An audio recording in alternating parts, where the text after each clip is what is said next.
karena ada caranya itu. Nah, caranya itu. Yang penting kapas ditaruh itu kalau ditekan itu kapasnya itu seperti itu caranya.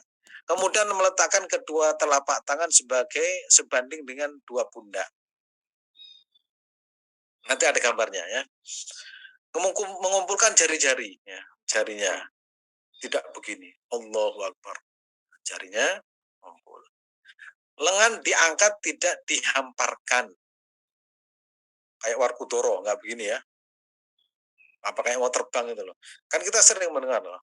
Tangannya itu lebih luas daripada pantatnya. Ini kayak jangkrik mau apa namanya? Jangkrik itu kan begini ya.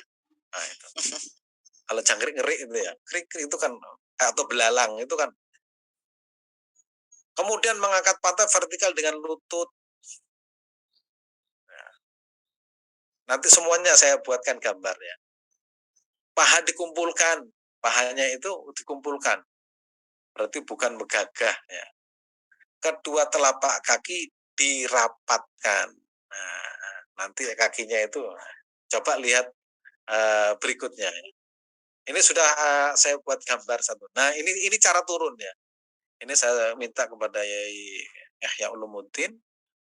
Saya minta ijazah kitabnya untuk saya saya ajarkan juga. Ini begini. Ini meletakkan kedua lutut ke lantai sebelum kedua tangan ini ya. Kita lihat ya gambarnya. Yang kedua yaitu tangan baru sujud. Nah, tangannya seperti itu. Ya, itu cara.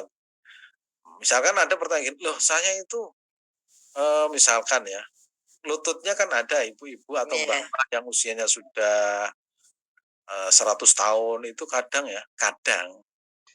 itu kan dengkulnya, lututnya itu kan nggak mau kena tanah karena apa asam urat atau apa. Kalau akhirnya ke tangannya dulu, ya nggak apa-apa ya, nggak apa-apa. Misalkan ada langsung tangannya dulu ke sini, ya nggak apa-apa. Itu berarti darurat ya, darurat. Atau sudah sepuh, ya nggak bisa duduk, ya nggak apa-apa. Ya, pokoknya sakit ya, kemudian tidak tidak kuat itu masuk kategori darurat, nggak apa-apa. Sering saya sampaikan, misalkan ada orang sakit ya, sedang menunaikan ibadah haji, kemudian sakit kepala, harus menggunakan obat, tapi obatnya ada wangian, nggak apa-apa. Kita tidak menggunakan wangian, tapi menggunakan wewangiannya sih, wewangian itu nggak boleh, tapi kita menggunakan obatnya. Nah, itu. Sebab kalau kita itu terlalu oh ini ada wanginya, akhirnya apa? Nggak diobati mati, malah dosa. Ya, itu kategori apa? Kalau darurat, ad-daruratu tubihul mahdurat. Darurat itu dipulihkan karena apa? Untuk apa ya? Pokok darurat ya, tubihu ya. Tubihu itu dipulihkan. Ini ya, urutannya begini ya. Berdiri, kemudian meletakkan dengkulnya seperti itu. Yang kedua itu kita posisikan itu posisi orangnya, lututnya seperti apa. Nah, ya, kemudian tangannya, ya, kemudian baru sujudnya seperti itu. Nah, tangannya itu coba tangannya itu lurus pada telinga. Jadi jangan terlalu lebih, misalkan tangan itu melebihi kepala. Oh, itu kayak mau begini, mau itu ideal menurut baginda Rasulullah Sallallahu Alaihi Wasallam, sunnahnya. Itu namanya sunnah. Sunnah itu artinya yusabu fa'iluhu wa la yu'aqibu tarikuhu, mendapatkan pahala bagi yang mengerjakan dan tidak berdosa bagi yang meninggalkan karena tidak bisa, meninggalkan karena sakit, meninggalkan karena tidak tahu, meninggalkan karena lupa. Nah, tapi kalau kita sudah ngerti, alhamdulillah ya. Terus kita lanjutkan. Sujudnya perempuan ya, sujudnya perempuan itu seperti ini. Yusannu lil mar'ati, yusannu dan sunahkan, disunahkan lil mar'ati bagi seorang wanita. Wanita siapa? Tua, muda, lansia, remaja. Nah, itu semuanya wanita ya. Lil mar'ati apa mukhalafatur rajuli fi sittati umur, berbeda dengan pria pada 6 perkara. ya, di sitat umuri dzikriha. Ya, dzakaruha asy-Syafi'i, telah menyebutkan siapa Asy-Syafi'iyah. Dzakaruha asy-Syafi'iyah. Awalan, pertama, tadummu ba'daha ila ba'din fis sujud. Nah, disunahkan bagi perempuan ya menyelisih sholat laki-laki dalam 6 perkara. Pertama adalah mengumpulkan anggota tubuh satu dengan lainnya saat sujud dengan cara kedua sukunya dipertemukan dengan kedua lambungnya dan perutnya. Nah, itu ya gambarnya seperti ini. Mungkin ibu-ibu sudah hafal tiap hari sujud ya. Tapi keterangannya ini ya. Keterangannya ini. Nah, makanya memang harus ada ya fikih perempuan itu fikih perempuan itu yang mengajar harus perempuan itu karena itu nanti terkait dengan praktek ya. Terkait dengan praktek. Nah, kalau gurunya laki-laki masih muda, kemudian yang diajari muda, ini gini loh cara sujud, kemudian tangannya yang betul seperti ini itu kan ayahab itu. Ayahab itu bahaya. Nah, perempuan harus perempuan. Ya, kalau ilmunya ada mungkin secara prakteknya itu perempuan. Nanti Bu Narti itu bisa menjadi apa namanya menguasai fikul mar'ah ya. Amin. Mbak Neneng, kemudian ada siapa lagi Mbak Yuti. Yuti. Saya biar menyiapkan materinya, menyiapkan ilmunya, nanti prakteknya biar ibu-ibu karena ini kaitannya dengan misalkan membetulkan ini pahannya seperti ini, tangannya kalau sujud begini, nah, itu kan yang bisa perempuan. Merapat sedikit ya Ustadz ya. Iya. Terus kita lanjutkan. Yang barusan.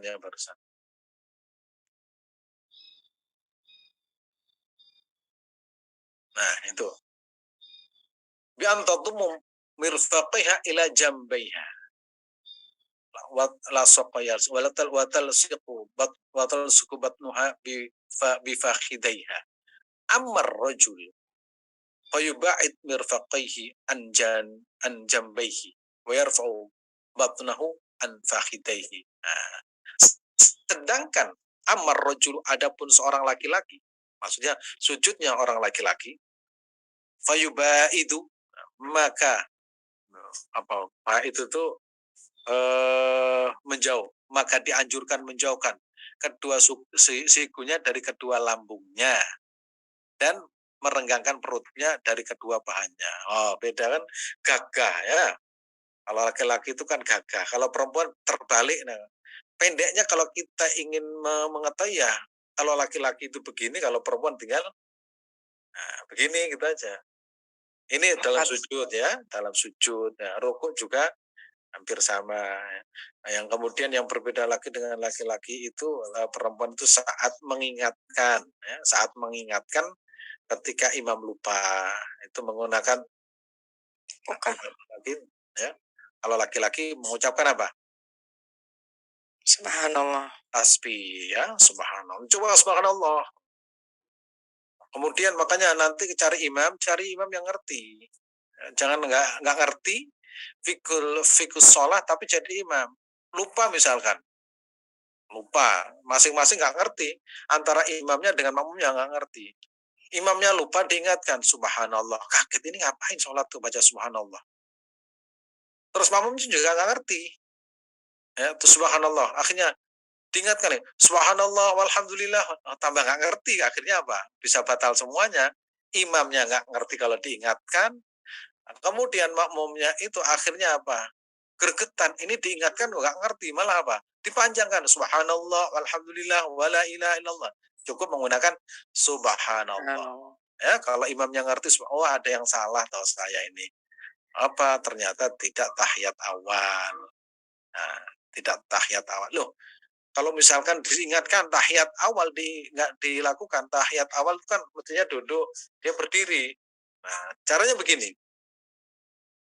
Makmum itu ketika mengingatkan tidak tahiyat awal sang imam baca subhanallah kalau perempuan. Ternyata imamnya sudah berdiri. Nah, ketika sudah berdiri ini tidak boleh langsung duduk lagi. Karena apa? Karena tahiyat awal itu statusnya itu tidak wajib,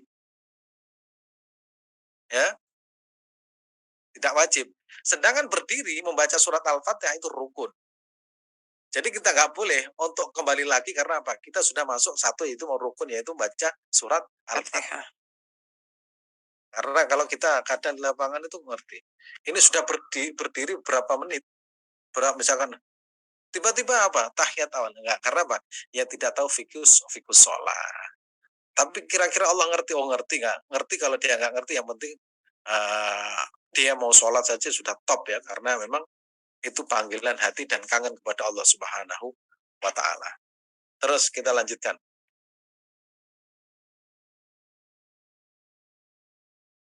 Nah, ini ada hadis ya tentang anna Rasulullah sallallahu alaihi wasallam marra ala imra'ataini tusalliyan faqala.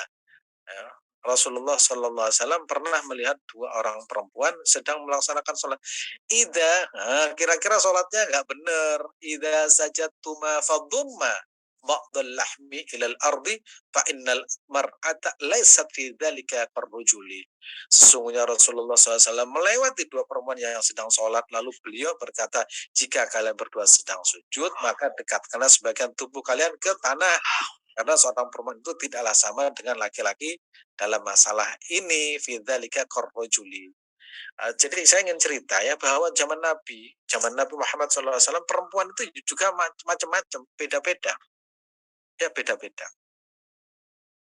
Pernah saya sampaikan, ada seorang wanita yang sangat cantik namanya dari suku Haisam. Datang di Mekah menunaikan ibadah haji. Terus dia datang, ya Rasulullah, di tengah jalan, Rasul di Mina, atau kan sedang haji wada. Ya Rasulullah, sayang banget ya, saya ini punya orang tua, sudah lansia, tidak kuat apa-apa, tidak kuat di atas kendaraan, tidak bisa haji bersama engkau. Terus apa yang saya lakukan ya Rasulullah? Ya kamu harus melakukannya. Nah, Rasulullah saat itu sama Fadl bin Abbas. Ya, wanita ini nggak pakai cadar ya, nggak pakai cadar. Akhirnya Fadl itu tertarik ya, kan masih muda. Ya, kalau Rasulullah itu kan sudah imannya sudah sempurna, jadi walaupun seperti itu nggak akan tertarik. Ini Fadl melihat terus, akhirnya pipinya oleh Rasulullah SAW diginikan. Kamu itu jangan lihat terus, karena apa? Kedua orang itu saling bertatapan. Artinya apa? Arti zaman Nabi itu juga banyak orang yang tidak menggunakan cadar. Itu yang pertama. Yang pakai juga banyak ya sama seperti sekarang. Yang kedua, zaman Nabi itu berarti Nabi itu juga menyaksikan sholat di masjid. Mungkin itu kedekat di masjid ya. Buktinya apa? Buktinya di Masjid Nabawi itu ada babun nisa, ada pintu khusus perempuan. Buktinya Nabi itu melihat sholat kemudian diingatkan. Nah, hadis yang saya sampaikan tadi itu, hadis tentang wanita yang bertanya kepada Rasulullah, itu juga mengisyaratkan bahwa kalau bertanya tentang hukum itu tidak harus di rumah, ya, bisa di jalan. Artinya sekarang zaman modern bisa juga lewat WA, nah seperti itu ya. Kita membahas secara kontekstual. Sebab kalau misalkan kiai atau ulama, kamu kalau bertanya harus di rumah, wah bahaya, bahaya. Permasalahannya sekarang, masa pertanyaannya masih minggu depan, misalkan kayak kemarin, Mbak Neneng tanya tentang orang menstruasi di WA, ya sudah nggak apa-apa. Ya kayak zaman Nabi, ya zaman Nabi itu ada orang yang bertanya di jalan, itu boleh ya, boleh berfatwa di jalan. Karena apa? Ya karena itu soal-soal penting, jangan menunggu nanti atau besok atau bulan depan nunggu semester berikutnya, nggak seperti itu ya. Ini menunjukkan Rasulullah SAW itu nabinya orang banyak, nabinya wanita, nabinya pria, nabinya orang tua, nabinya anak-anak, dan rahmatan lil alamin. Terus lanjut. Nah ini sujudnya seperti ini. Nah, pokoknya laki-laki ya seperti ini sujudnya. Ya sujudnya sudah seperti ini ya. Nah, kemudian kakinya itu kalau nempel ya, ini kurang nempel ini. Jadi kakinya itu nempel, kemudian jari jemarinya itu ya sudah betul seperti itu. Tapi ini harus nempel begini ya. Oke, sekarang saya akan membahas satu hadis Nabi Muhammad SAW. Coba dikembalikan di urutan urutan Rasul. Nah, ini caranya ya. Bismillahirrahmanirrahim. Eh, ini adalah madhab mayoritas ulama jumhur ya, seperti ini. Wa'il bin Hujar berkata, Ra'aitun Nabi sallallahu alaihi wasallam idza sajada wadda'a rukbatayhi qabla yadayhi wa idza nahadha rafa'a yadayhi qabla rukbatayhi. Katanya Wa'il bin Hujar, aku melihat Rasulullah SAW ketika sujud maka beliau meletakkan kedua lututnya sebelum kedua tangannya. Ini sudah betul.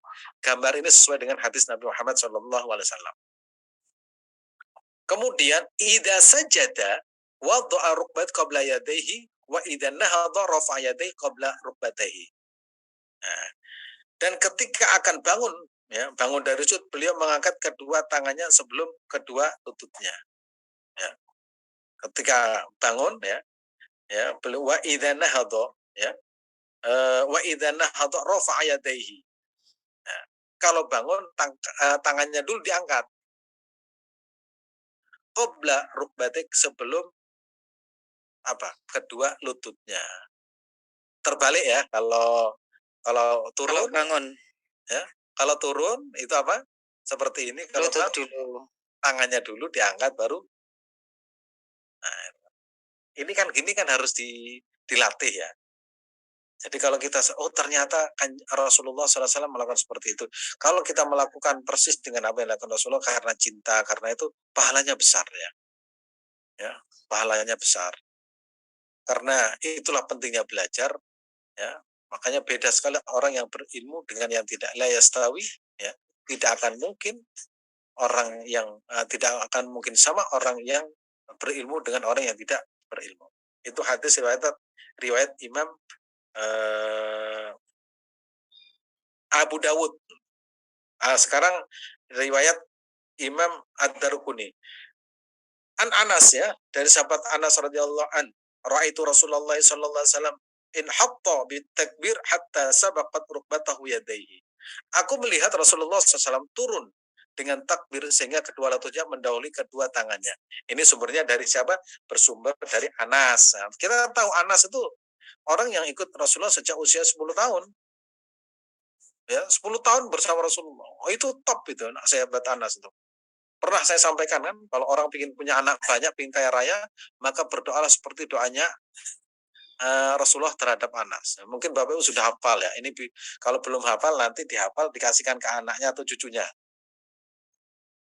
Ya, Anas itu usianya kalau nggak salah itu hampir 125 tahun. Usianya panjang. Anaknya mendekati 130. Ya. Hartanya tidak terbatas. Kira-kira kalau Anas zaman sekarang itu setiap tahun haji furoda kira-kira. Karena apa? Anas. Oh. Ya, Anas itu kaya raya, anaknya mendekati 130, usianya panjang 125 tahun dan hidupnya berkah. Berkah. Nah, itu tidak lepas dari apa? Tidak lepas dari doa Rasulullah sallallahu alaihi wasallam. Doanya apa? Nah, doanya saya akan berikan hari ini.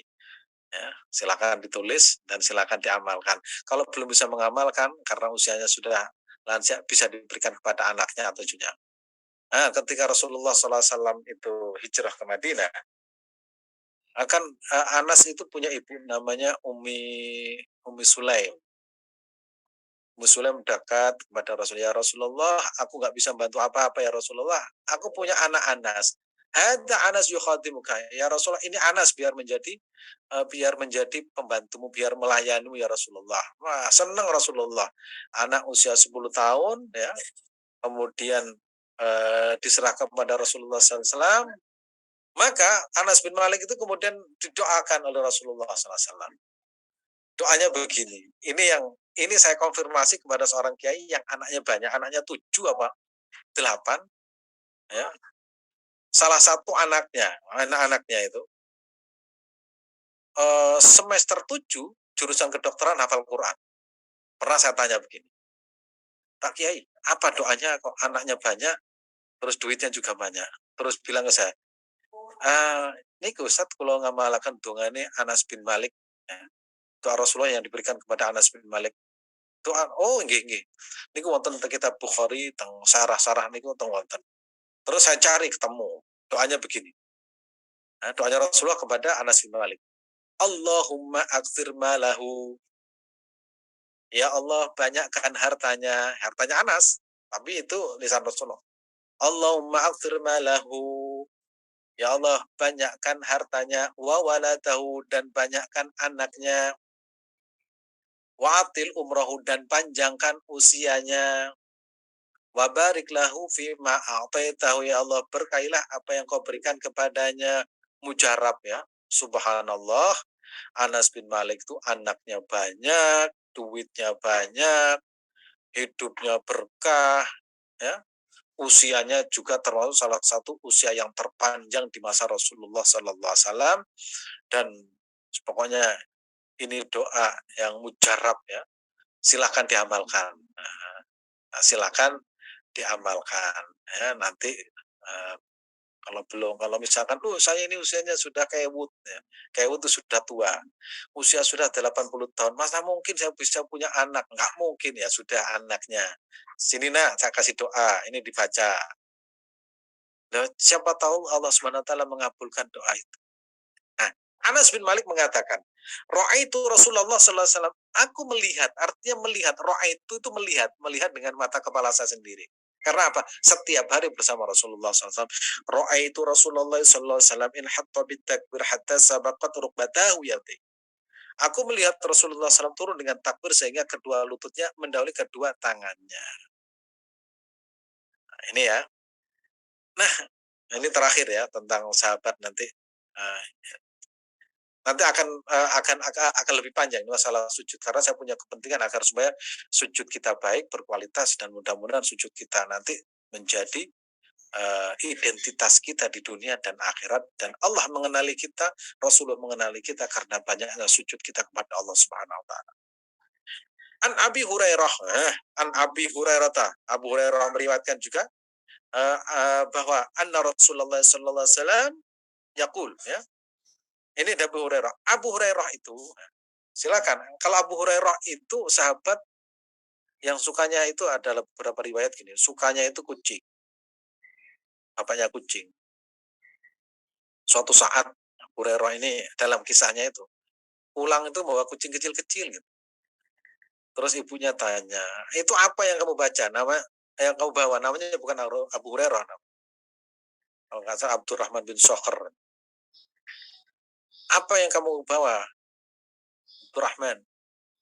Ini kucing bu kecil-kecil, kamu itu seperti bapaknya kucing. Nah, itu ya, kemudian dijuluki Abu Hurairah. Nah, riwayat yang kedua, Rasulullah SAW itu begitu dekat dengan Abu Hurairah, saking dekatnya dengan Abu Hurairah radhiyallahu an, itu dadanya pernah dipegang, didoakan dengan kemampuan kuat hafalan, sehingga satu-satunya sahabat yang hafal ribuan hadis, yaitu sekitar 4.000 sekian hadis, yaitu Abu Hurairah. Tapi melarat, milih mana?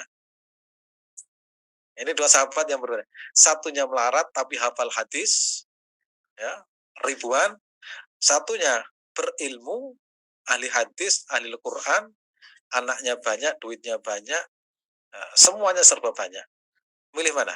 Milih Abu Hurairah apa milih Anas bin Malik? Ini pilihan yang gak enak. Ya. Pilihan. Tapi kedua-duanya adalah sahabat Rasulullah, sahabat yang sangat dekat dengan baginda. Sampai apa? Abu Hurairah begitu dekatnya dengan Rasulullah Sallallahu Alaihi Wasallam. Pernah bilang begini, Abu Hurairah, ya Rasulullah, inni ra'aitu katabat nafsi wa qarrat, dan ya Rasulullah, saya itu kalau memandang wajahmu, inni ra'aitu katabat, jiwa itu ikut tentram. Wa qarrat aini, mata saya itu sejuk. Jadi kalau Abu Hurairah itu memandangi Rasulullah itu nggak pernah berhenti, karena betapa sejuk dan nikmatnya wajah Rasulullah Sallallahu Alaihi Wasallam. Mudah-mudahan kita walaupun tidak bisa melihat wajah Rasulullah bisa ke Madinah, bisa merasakan sejuknya aura Rasulullah Sallallahu Alaihi Wasallam. Ya, kalau ukuran kita itu kan bukan melihat, kalau melihat malah bahaya apa? Nanti diceritakan kepada orang lain.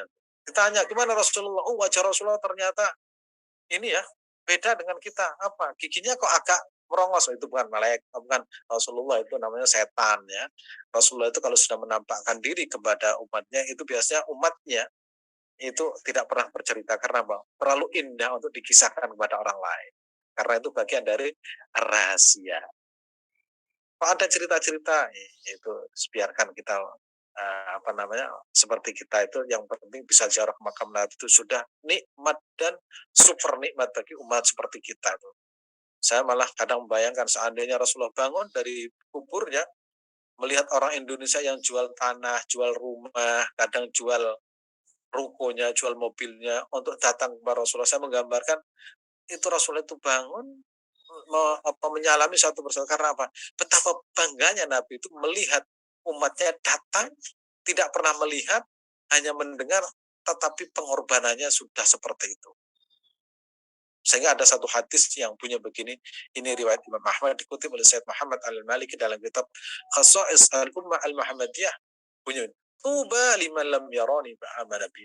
Beruntung sekali orang yang tidak pernah melihat itu tapi beriman kepadaku. Dan mudah-mudahan kita ya tidak pernah melihat tapi kita begitu menyebut Nabi itu tobat nafsi waqar, jiwanya tentram dan matanya itu merasa berkaca-kaca karena rindu kepada Nabi, apalagi melihat ya tobat nafsi wa qartain itu Abu Abu Hurairah. Kalau kita kan Abu gosok ya abu yang lain lah.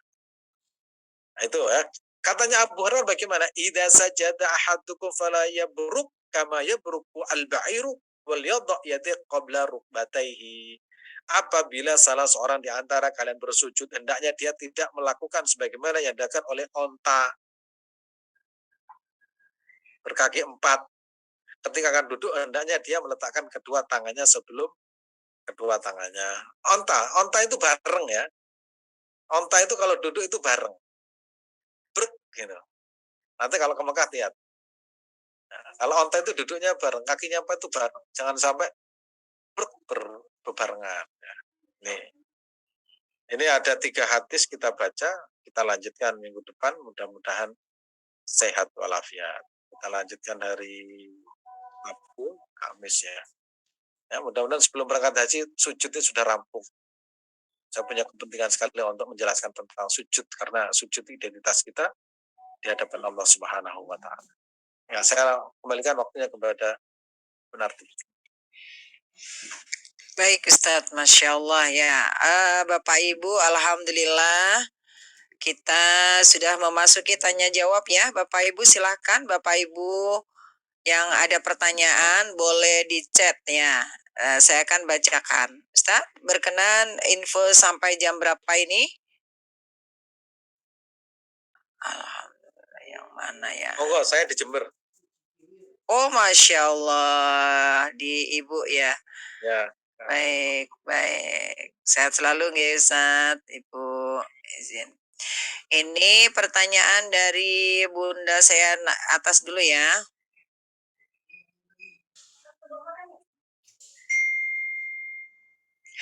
Oke, dari Bunda Yulfi. Bagaimana posisi tangan wanita sujud Ustadz? Apa beda dengan posisi tangan lain? Oh sudah ya, tadi diterangkan ya Bun. Iya, di gambarnya sudah. Ya, jadi gambarnya belum ada tuh Ustadz. Nanti dilengkapin ya Bun. Oh iya ada sih tadi. Ada. Ya ini ya Bun, saya ini lagi dah. Supaya ada bedanya ya. Nah, seperti ini ya, Bun. Kalau yang laki-laki kan agak merenggang ya, merenggang. Tangannya mengkatup, bahasanya mengkatup ya, merapat gitu ya. Nah, sebentar. Yang berikutnya apa ini, Bunda Anim. Oke, pada waktu sujud wanita sahkah waktu sujud mukena menutupi sajadah dan langsung dipakai sujud? Ada yang mengatakan sholat katanya sholatnya nggak syah, betulkah itu pencerahannya? Oh ya, ini maksudnya kita kan pakai mukena nih Ustadz ya. Nah, mukena itu memang untuk orang Asia itu kan rata-rata menggunakan mukena. Nah, termasuk Indonesia. Nah, mukena itu pada saat kita takbir ya, kemudian ini juga kalau yang utulan ya, potongan itu hati-hati karena kita waktu takbir ini juga jangan sampai tangan kita terlihat. Itu yang pertama. Kemudian pada saat sujud nih Ustadz, ini biasanya kainnya itu kan tidak bisa merapat begini. Jadi pasti akan ada yang dipakai untuk sujud gitu. Nah, itu ada yang menyatakan bahwasanya itu karena gerakan mukena itu juga menjadi ikut gerakannya gitu ya. Kemudian dipakai untuk sujud. Nah, itu apakah sah atau tidak, Ustadz? Karena saya pernah juga mendengar nih penyampaian demikian bahwasanya sujud kalau kita pakai sujud itu mukenahnya kita tutup untuk sujud itu tidak sah. Bagaimana Ustadz pendapatnya? Oke, terima kasih pertanyaan yang asik dan menarik ini, dan itu sering di apa namanya sering di apa ya sering ditanyakan dan diskusikan ulang-ulang. Coba kita melihat yang membatalkan sholat itu apa? Kentut. Nah, ya. Terus apa lagi? Ya, apa yang membatalkan? Jadi kita harus kenali dulu yang membatalkan sholat itu apa. Yang batal sholat pertama, sholat kok kentut, batal. Sholat kok kemudian auratnya terbuka, Allahu Akbar, sarungnya lubang. Kemudian auratnya, walaupun hanya selubang apa namanya, kedelai, kayak kedelai itu batal. Yang kedua itu makan. Makan, apa makan itu? Selilit ya, kita punya habis makan sate terus tersimpan terus kok ada rasa. Oh, itu batal ya. Artinya batal tidak sah. Ya. Apa yang disampaikan pertanyaan itu bukan termasuk membatalkan sholat. Nah, tapi bisa diartikan itu mengurangi kesempurnaan karena mestinya sahnya sujud itu ya, sahnya sujud bukannya sah sholat. Itu semua anggota tubuh itu semuanya menempel pada tempat sujud. Bukan menempel pada mukena. Nanti kalau diartikan tidak sah berarti secara keseluruhan sholatnya tidak sah. Berarti posisi mukena itu yang menempel itu disejajarkan dengan yang membatalkan sholat. Gitu. Jadi begitu cara memahaminya seperti itu. Jadi memang Ustadz ini sangat ini ya, ya terutama ibu-ibu yang menggunakan mukena yang potongan ya, itu memang riskan banget kalau mau sempurna gitu ya. Jadi kalau zaman dulu itu ada mukena yang seperti saya pakai tadi, jadi pakai tangannya yang dimasukkan itu akan lebih nyaman, lebih aman dan kita terlindung dari pada saat kita takbir pun ini kadang-kadang Ustadz. Saya banyak sekali melihat itu ibu-ibu yang takbir dengan menggunakan mukenah yang potongan itu seenaknya sendiri Allahu Akbar. Nah, itu kelihatan di sininya. Nah itu tangannya akhirnya terlihat gitu lah. Jadi kalau memang pakai potongan ya harus benar-benar dihati-hati dari mengangkatnya juga harus hati-hati seperti ini gitu ya. Itu mungkin ya Ustadz ya. Ya. Betul ya. Saya bacakan yang membatalkan sholat. Ya, membatalkan sholat. Pertama, tarkus syarti min syurutis sholati aw fard min faraidiha. Meninggalkan syarat ya. Nah, misalkan apa syaratnya sholat, sahnya sholat itu wudhu, nggak wudhu. Itu berarti wudhunya tidak bagus. Tidak artinya cara membasuh muka itu hanya apa namanya? Hanya ditempelkan saja atau kakinya tidak basah semua itu syarat misalnya itu pertama. Yang kedua al-aklu wasyurb ya, al-aklu au asyurb ya, makan atau minum secara disengaja abdan walau qalilan, disengaja ya, walau qalilan, walaupun sedikit ya. Itu ya. Saya gambarkan tadi itu maksud makan di sini kan nggak mungkin toh orang sholat kemudian ngambil piring kemudian makan, itu bukan itu maksudnya. Maksudnya itu setiap orang itu habis makan, kenapa? disunnahkan untuk membersihkan dengan siwak. Pertama, biar tidak bau, karena nggak lucu sholat itu kok bau. Yang kedua, bersih dari kotoran, sehingga tidak ada sisa makanan yang melekat pada gigi yang akhirnya itu masih ada rasa. Nah, kemudian yang ketiga itu kenapa harus bersiwak kalau orang merokok, ya, merokok jarum super atau jarum super ternyata jarang di rumah, super sibuk, jarum super, ya. Itu misalkan masih tersisa, itu kalau disiwaki kan bersih. Jadi tidak ada rasanya. Habis makan rendang, ya, berkumur masih ada sisanya. Allahu Akbar. Itu kan masih mikir, ini kan masih enak ini. Nah, kemudian nyantol, kemudian daripada keluar ditelan. Nah, itu batal, maksud seperti itu ya. Maksudnya itu. Itu yang kedua, ya. Kemudian yang ketiga, ya, al-kalamu amdan fima yakhruju min maslahatus shalah. Ngomong, misalkan menarti sholat, Allahu Akbar, tanya, sudah dapat berapa rakaat? Batal. Batal. Tanya. Nah, itu namanya al-kalamu amdan. Ya, berbicara tapi amdan. Amdan itu disengaja. Ya. Amal kalam liman kana al jahilan. Nah, jahilan au nasiyan fala yubtilu as-shalah. Adapun ngomong tanpa ada ilmunya, misalkan nggak ada ilmu itu karena nggak ngerti aunasian atau lupa, itu fala yubtilu as-shalah, tidak membatalkan sholat. Tapi kita kan sudah ngerti semua. Tuh, yang ketiga. Yang keempat, al-amalu katsir amdan aw sahwan min ghairi a'malis shalah. Al-amalu al-katsir. Apa al-amalu katsir? Allah Akbar. Nah, itu namanya gerakan yang banyak. Nah, ini sering kita temukan Allahu Akbar. HP kita punya. Assalamualaikum. Sholli. Taruh lagi. Itu masuk kategori apa? Amal katsir. Misalkan ya, kalau di Arab Saudi itu karena orang beda-beda ya. Itu ngambil tisu. Misalkan gini. Nah, itu masuk kategori al-amal katsir. Nah, amal katsir.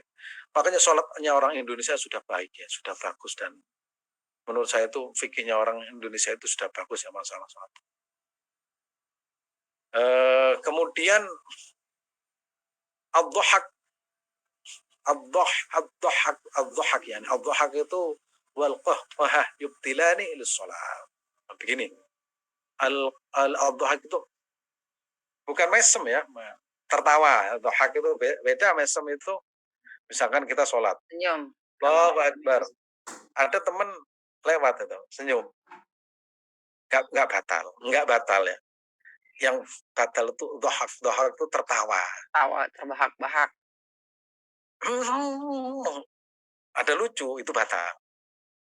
Atau ini Allah Akbar, ada teman batal. Karena sholat sedang memberitahu orang lain. Misalkan kita orang tua nih, orang tua kita sholat, tapi orang tua manggil kita. Misalkan saya ditanya, Azim, kita sholat wajib. Kita nggak boleh dehem. Nggak boleh. Caranya bagaimana? Supaya orang tua kita dengar, kita mengucapkan takbirnya agak keras. Allahu Akbar. Kita sedang saya sedang sholat. Tapi kalau sholat sunnah, nggak boleh diteruskan. Kita batalkan. Nah, sholat sunnah ya. Sholat sunnah kalau dipanggil orang tua, dibatalkan. Kalau sholat wajib, itu berusaha memberitahu dengan apa? Dengan takbirnya atau tasmihnya diperjelas. Sami Allah liman hamidah. Orang tua akan mengerti ya. Nah, jangan sampai menggunakan Allah. Nah, itu ada tamu kan, ya, sering ada tamu itu kan. Assalamualaikum. Nah, ini tamu nggak ngerti sholat. Nah, itu batal ya. Batal. Terus saya lanjutkan lagi. Al-khata'u fi al-qira'ati idza ghayyara al-ma'na taghyiran fahishan, ya, membaca dan bacaannya keliru dan kekeliruannya itu merubah makna. Ghairil maghdubi alaihim waladdallin. Tha jadi tha. Nah, itu merubah makna. Makanya kalau imam itu kalau bisa fasih, ya fasih. Dan makruh bagi orang yang tidak bisa mengucapkan R jadi imam. Makanya ada orang cerdas, alim tapi nggak bisa bilang R cedal, itu makruh. Karena nggak bisa menggunakan hoiril, nah itu nanti itu merubah makna. Walaupun niatnya tidak, itu menurut fikih ya. Nah, jadi kesalahan yang bisa merubah makna. Misalkan alham, alnya akhirnya panjang ya. Nah, itu alhamdu menjadi alhamdu. Nah, alhamdulillah pada alhamdulillahi rabbil alamin. Ghairil jadi ghairil maghdubi alaihim walad ngala itu nanti masuk kategori merubah mak. Itu kalau maknya berubah itu nanti termasuk apa? Tidak sah alias membatalkan sholat. Nah, nanti ada nggak yang menutupnya? Nanti takhalluful ma'mum an imamihi. Ya. Berbedanya seorang makmum dengan imam. Misalkan Allahu Akbar. Imamnya belum rukuk, dia rukuk duluan. Mendahului. Nah, itu batal. Tapi gerakannya lah, kalau bacaannya nggak ada masalah. Misalkan Allahu Akbar, imam membaca Fatihah, kita masih membaca misal apa namanya iftitah, itu nggak apa-apa. Ya. Nah, yang termasuk mukena tadi itu tidak masuk yang membatalkan. Tapi mestinya cara bersujud itu ini jangan sampai ada penghalang. Ya, ada penghalang sehingga nanti menjadikan kesempurnaan sujud itu ya, tidak sempurna gitu. Ya kan tidak ada yang tadi itu dari 8 yang buat yang membatalkan itu nggak batal kan, tetap sah kan sholatnya. Iya. Baik, lebih disempurnakan lagi ya Ustadz ya, Ya. sujudnya ya Ustadz ya. Baik, ya jadi kalau lebih baik nggak usah pakai yang mukena yang potongan aja. Lebih aman ya. Nah ini selanjutnya dari Bunda Hasnawati bertanya, Ustadz sebelum berdiri dari sujud disunahkan duduk istirahat sejenak. Seperti apa ya itu untuk duduk iftirajnya? Oke. Tahiyat awal, ada tahiyat Akhir. Ya. Mungkin Itu coba nanti nah, ini yang laki-laki tadi. Ya. yang laki. Ini? Nah, ini kan sujud.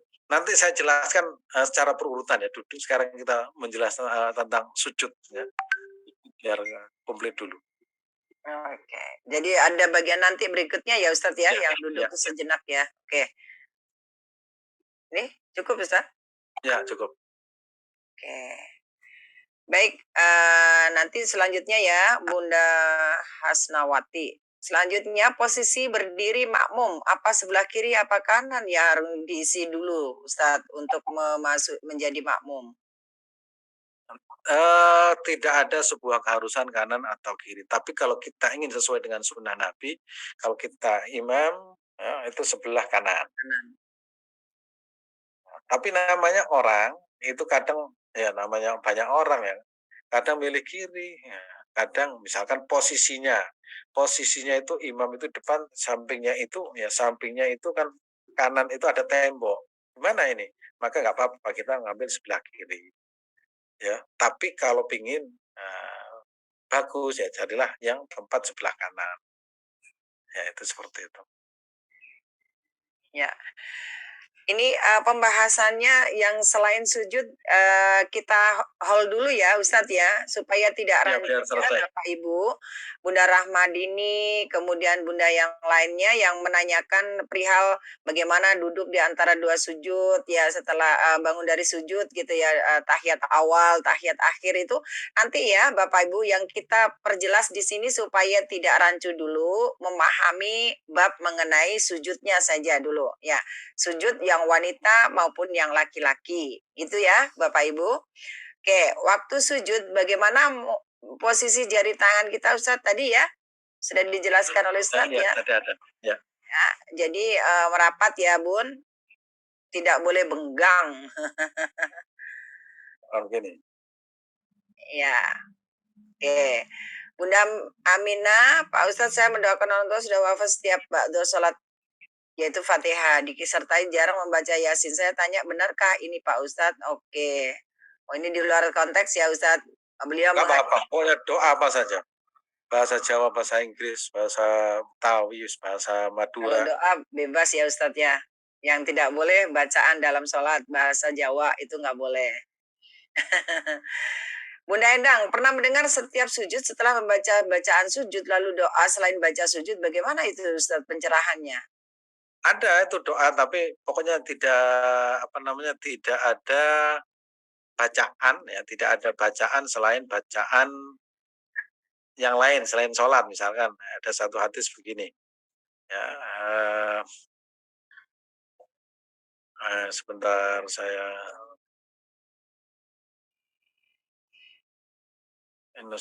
inna hadhihi shalah la yasluhu fiha syai'un min kalamin nas innam hiya at-tasbih wa takbir wa qiraatul Qur'an. Sesungguhnya sholat ini tidak boleh di dalamnya ada sesuatu dari ucapan manusia. Innama sesungguhnya dia sesungguhnya sholat itu hanya banyak tasbih wa takbir wa qiraatul Quran. Maka apa yang ada yang diajarkan oleh Rasulullah yang kemudian kita lakukan bersumber dari para ulama itulah. Jangan kemudian wah ini saya ingin lebih afdal saya tambahi, itu nggak boleh ya, nggak boleh. Ya, Atau ini maksudnya inisiatif sendiri misalnya. Ditambahin inisiatif sendiri gitu ya Ustaz ya. Biar mantep ini saya nggak bisa itu sholat itu ya sudah dari Rasulullah itu seperti itu. Oke, bisa dipahami ya. Ketika sujud terakhir sering saya sampaikan boleh doa yang lain tapi doanya itu doa yang misalkan Allahumma inna as'aluka al jannah wa na'imuha, misalkan Allahumma inna as'aluka imanan kamila atau Allahumma inna nas'aluka husnal khatimah ya, itu boleh ya sujud terakhir tapi dilakukan ketika tidak berjamaah. Itu anjurannya seperti itu biar tidak kalau jadi imam kelamaan, kalau jadi makmum di saat yang lain itu sudah duduk itu sedang sujud, yang itu salam dia itu masih baru mau bangun dari sujudnya. ya. Ya. Jadi mohon perhatiannya. Jadi kalau itu dilakukan mending yang sholat sunnah ya Ustadz ya, sholat tahajud itu silahkan ya. Oke, pertanyaan ini terkait wanita ini sangat rentan ya Ustadz ya. Ini termasuk bagaimana pada saat tidak sengaja membuka mukenahnya terbuka, kemudian pada saat takbir dan juga pada saat kita ternyata kaki kita terlihat tanpa sengaja. Nah itu apakah kita harus membatalkan sholatnya atau melanjutkan saja karena ketidaksengajaan itu Ustadz? Ini saya rangkum aja ya pertanyaannya dari Bunda Yana nih. Handayani dan Bunda Mardiah. Ya. Oke, terima kasih ya. Tadi yang saya sampaikan itu yang menyatakan amalul katsir, al-amalu al-katsir, banyak bergerak. Nah, itu. Jadi kalau sering membetulkan mukena itu masuk kategori nanti al-amalu al-katsir. Yang kedua, tadi saya sampaikan itu saya mencoba terbuka aurat. Nah, kalau misalkan mukenanya keinjek atau kemudian lehernya kelihatan, maka itu masuk kategori terbuka aurat. Tapi selama tidak terbuka, ya, selama tidak terbuka auratnya dan tidak banyak gerakan, itu tetap sah. ya, tetap sah. Gitu. Ya. Bisa dipahami ya, Bunda. Jadi izin Pak Ustadz, karena saya wanita nih, kebetulan hostnya wanita. Jadi saya lebih kehati-hatian ya Bapak Ibu, terutama ibu-ibu ya, untuk mukena yang potongan itu harus hati-hati ya. Kalau lebih aman memang mukena itu yang langsung terusan itu lebih aman ya, karena ya hanya terlihat di sininya, telapak tangan kita di sini saja. Yang di sini sudah tertutup, kemudian kita juga tidak khawatir pada saat takbiratul ikhram itu terlihat anggota tubuh lainnya gitu ya. Jadi kalau pakai mukena yang potongan itu pada saat takbir itu jangan sekali-sekali kita menyibakkan begini. Nah, gitu ya. Itu pasti kelihatan di depannya itu kelihatan. Maaf nanti kelihatan saya. Jadi Pak, usahakan dari dalam ya. Jadi dalam diangkat kemudian Allahu Akbar. Nah, ini insya Allah aman. Tapi tetap harus berhati-hati ya. Jadi menggunakan yang potongan itu harus berhati-hati demikian. Ya pada saat kita takbir terutama, kemudian pada saat kita sujud otomatis kan tadi ya Ustadz sampaikan bahwasanya lebih afdolnya memang kita sujud itu langsung menempel, bukan menempel pada mukena. Nah, mukena potongan itu selalu terhampar begini Ustadz di lantai Ya, gitu ya. Nah, itu kan agak ribet ya kalau kita bergerak itu kan harus menyikap dulu ke ya otomatis kan banyak gerakan. Nah, jadi bagaimana caranya? Pada saat kita sujud maka kita sudah langsung telangkupkan, kita sambil turun dari kita kan menurunkan dengkul kita dulu ya, lutut kita dulu kan tadi ya. Diturunkan dulu. Nah, itu kita sudah kondisinya mukena kita itu sudah merapat di tubuh kita. Sehingga pada saat kita sujud itu tidak terkena. Itu lebih baiknya demikian. Tapi seandainya tidak tidak dikondisikan demikian ya pasti akan ini ya terhampar di oke. bawahnya, terhalang. Kurang lebihnya demikian ya tambahan saya ya. Mungkin kalau ada yang ditambahkan Ustadz monggo. Oke, Nih, terima kasih. Pokoknya eh kalau kita pakai mukena ya, mukena itu kita hindari agar tidak menutupi apa namanya jidat kita karena memang keharusan terbuka ya, maksufatan ya, terbuka.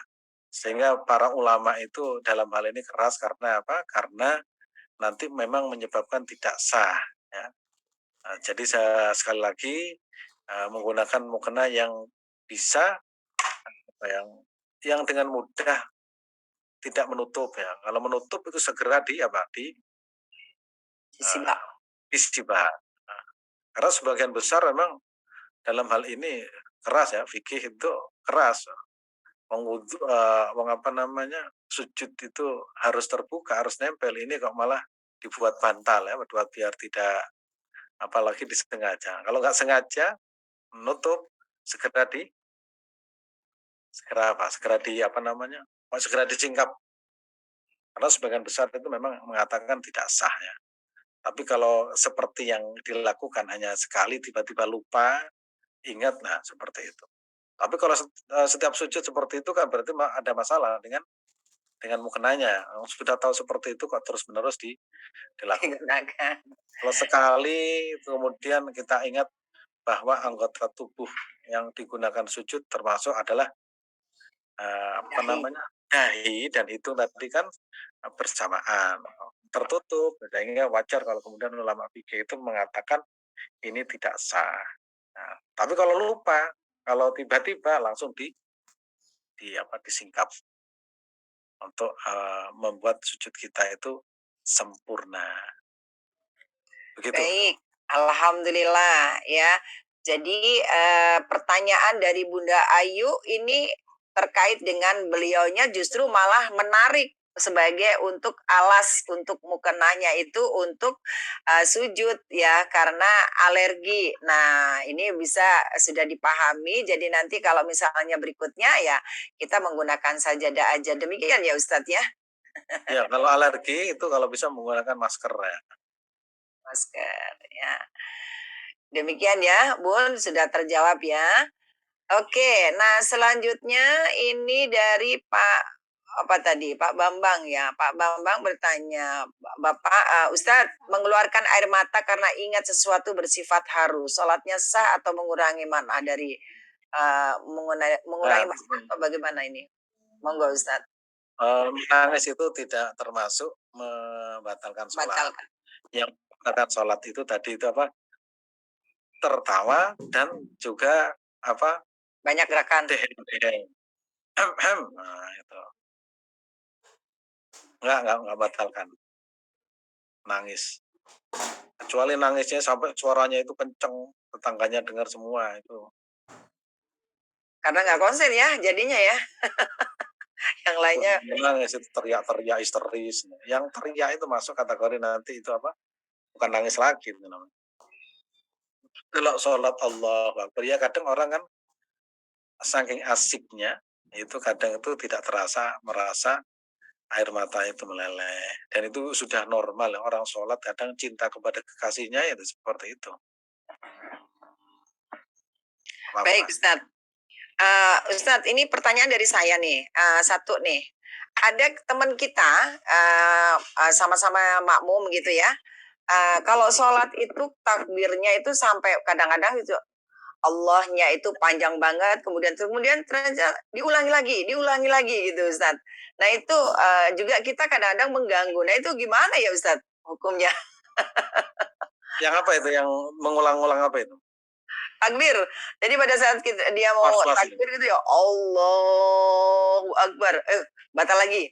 Balik lagi. Allah sampai kadang itu sampai 3 kali gitu kan mengganggu kita gitu. Gimana ya Ustadz ya? Itu namanya was-was. Iya mereka was-was dianya yang was-was gitu ya. Nah, itu di awal itu kita kan sebelum sholat itu Imam Anas. Al-Ghazali itu menyarankan untuk baca apa? Baca Qul a'udzu birabbin Birabinas. malikin nas, ilahin nas, min syarri waswasil nas. Itu apa namanya itu was-was itu harus dilawan. Ya. Konon itu yang membuat kita was-was terhadap wilhan ya. Ada jin namanya wilhan itu yang tugasnya itu membuat was-was. Allahu Akbar. Ulangi lagi. Itu sampai imamnya sudah ruku itu Takbir. masih takbir. Nah, itu makanya kadang ada yang berpendapat niat itu cukup dalam hati ya, dilisankan itu juga tidak masalah. Langsung Allah Akbar sudah. Ya. Dan itu harus dilatih ya, dilatih. Nah, kalau tidak dilatih ya kadang ya seperti itu. Sampai tua itu persiapannya itu 4 jam takbirnya itu imamnya sudah 2 rakaat ini baru takbirnya baru rampung. Ya, Begitu. baik. Kitanya yang terganggu ya, Bapak Ibu. Baik, ini pertanyaan terkait dengan masker tadi itu kan ada darurat ya karena ada sakit Bun, jadi boleh ya, jadi harus pakai masker karena beliaunya alergi gitu ya. Jadi memang menutupi hidung, namanya pakai masker jelas menutupi hidung. Demikian ya Ustadz ya, benar nggak Bu Ustadz? Iya. Karena Yang terpenting itu ya dalam sujud itu ya antara 7 itu apa namanya ini ya apa namanya dahi dan itu sebagian besar itu keras dalam masalah dahi sampai tadi saya sampaikan itu menutupi secara disengaja itu tidak sah. Tapi kalau menutupi kemudian tidak sengaja segera ditarik ya. Bukan malah dibuat. Nah, kalau dibuat nutup itu malah tidak boleh. Tidak boleh. Apalagi manset ya, manset yang sampai apa ya untuk menutupi dahi. Ya, manset. Maaf, ciput. Ciput itu jangan sampai sini. Menutupi dahi. Pokoknya diusahakan sholat itu ini terbuka. Ya. Nah, itu. Bisa dipahami ya, Bapak Ibu, bunda-bunda terutama ini ya. Terakhir ya, saya sudah banyak nih, saya sebut pertanyaannya nih, udah sampai lebih nih, wah. Pertanyaan terakhir, bagaimana cara menegur suara makmum yang melebihi imam? Apakah saat suaranya ngebas? Ya, dengan cara menegurnya bagaimana caranya? Sama-sama kita sholat, gimana Ustadz? Ya nanti setelah sholat kita Ingetin. tegur. Baik, Tapi Bapak kalau Ibu sudah izin. diingatkan sholat itu ya namanya